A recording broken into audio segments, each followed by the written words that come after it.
The bread on your table looks harmless, soft, white, convenient. But behind that fluffy slice is one of the most dramatic food reversals in human history.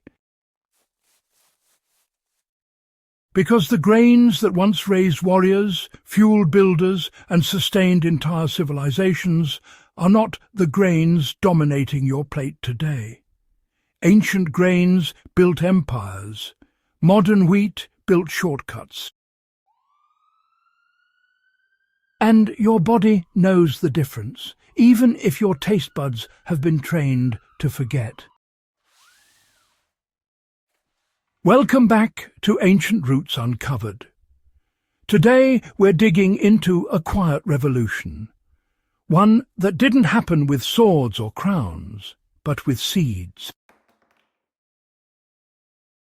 And what we find buried in that soil explains why our ancestors could thrive on bread, while modern people struggle with bloating, fatigue, and, chronic disease.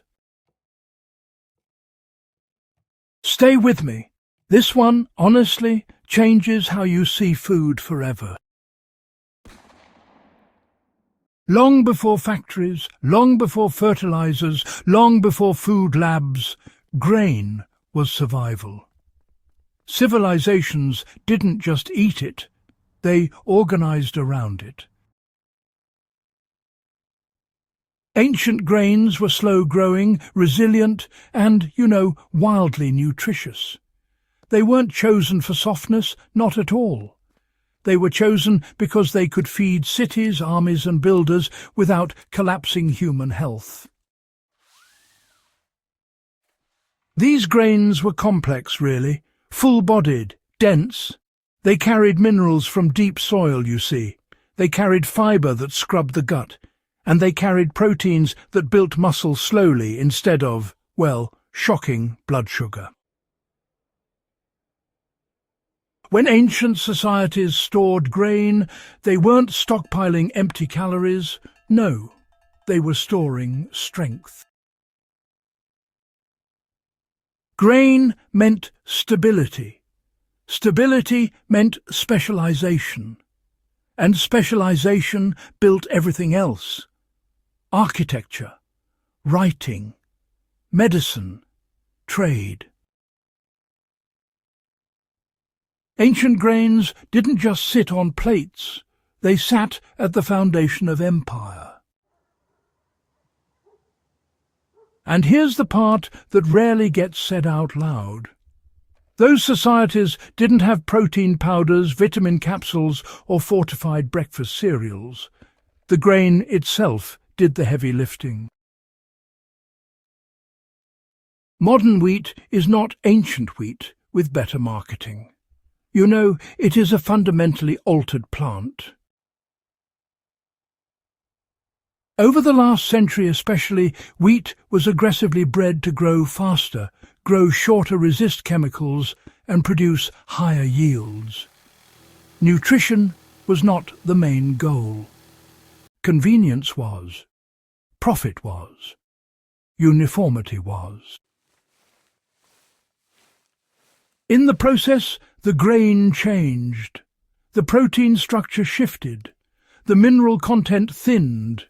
The fibre profile was stripped. The seed became softer, starchier, and, easier to mill into white flour that could sit on shelves for months without spoiling. But, food that doesn't spoil also doesn't nourish the same way. Ancient grains, they grew slower. Their roots went deeper, reaching down into the earth. They pulled magnesium, zinc, iron, and selenium from soils that, honestly, modern wheat barely touches. They carried thicker bran layers, rich in antioxidants and oils that these days modern processing removes completely. Folks ate them whole, fermented, soaked, and stone ground. Not bleached, not deodorized, not reduced to powder. Modern wheat is, well, efficient, but ancient grain, that was complete. And, completeness is what built bodies capable of building civilizations. Empires are not built on energy spikes. They're built on endurance, on steady labour, on long attention, on immune systems that don't collapse every winter. Ancient grains, they were digested slowly. Their intact fibre and those complex starches, well, they released glucose gradually into the bloodstream. That meant stable energy, fewer crashes, less inflammation, and honestly, less metabolic chaos. Modern wheat flour, though, it behaves quite differently. Finely milled starch hits the bloodstream fast. It spikes blood sugar hard, and then insulin follows. Energy rises briefly, then drops.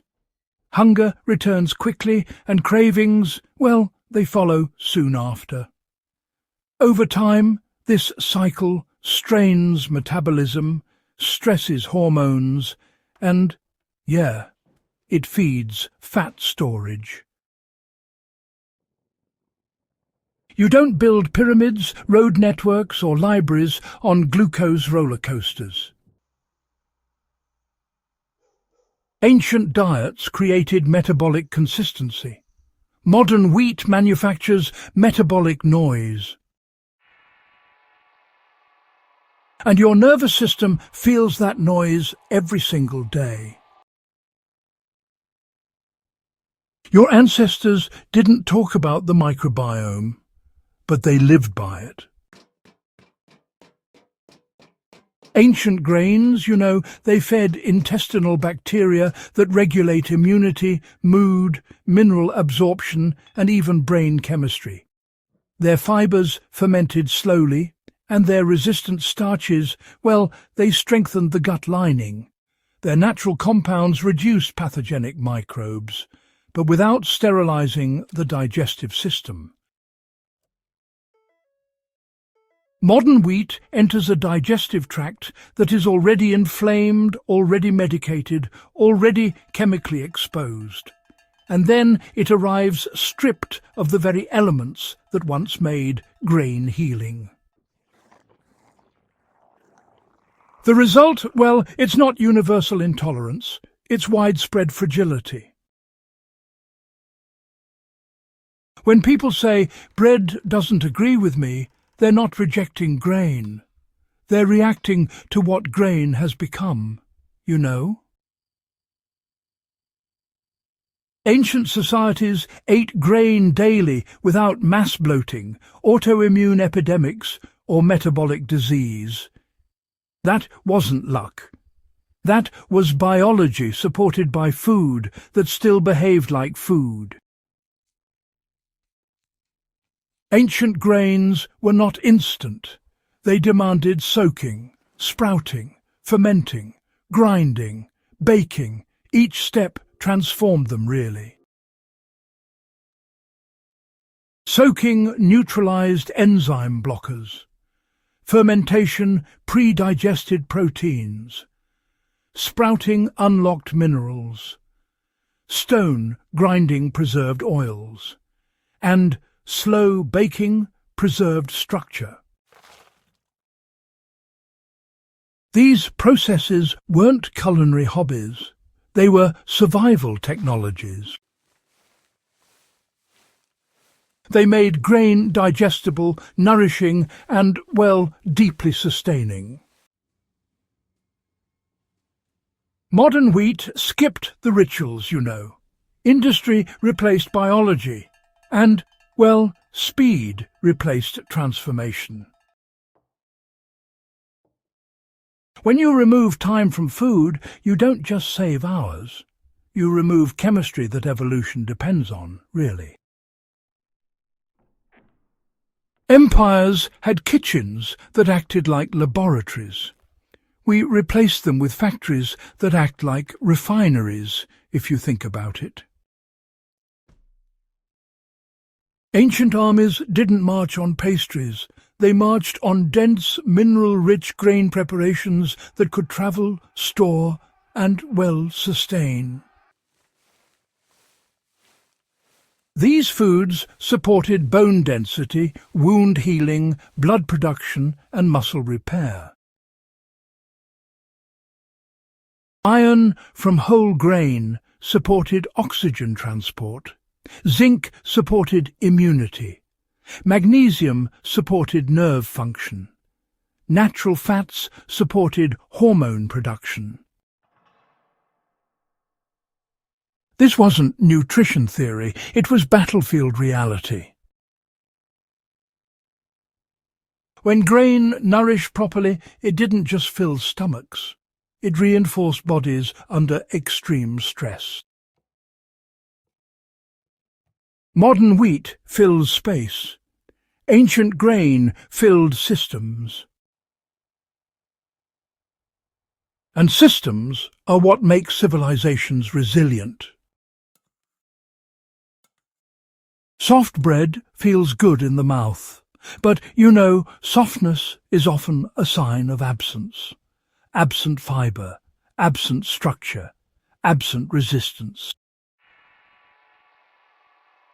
Your digestive system evolved to work, to grind, to ferment, to negotiate with food. So, ancient grains made the gut work in healthy ways. Now, modern wheat, on the other hand, dissolves too quickly, floods too fast, and, well, leaves too little behind to feed those beneficial microbes. Softness sells, but, you know, resistance strengthens. Ancient grain offered resistance, and in the end, resistance built robust humans. This isn't nostalgia, it's restoration. Returning to ancient grains means choosing foods closer to their original biological design. It means valuing density over fluff. It means letting fermentation happen. And, you know, it means allowing grain to behave like an ecosystem instead of just a filler. It means understanding that food once carried wisdom, that every kernel was a package of geology, climate, microbiology, and time. And when you eat food shaped by time, your body responds differently. Energy steadies. Hunger changes. Digestion improves. Cravings quiet, not magically, biologically. Ancient grains don't promise immortality. They restore conversation between your cells and your environment. That conversation is what built empires. The story isn't that old food was perfect. The story is that old food was aligned.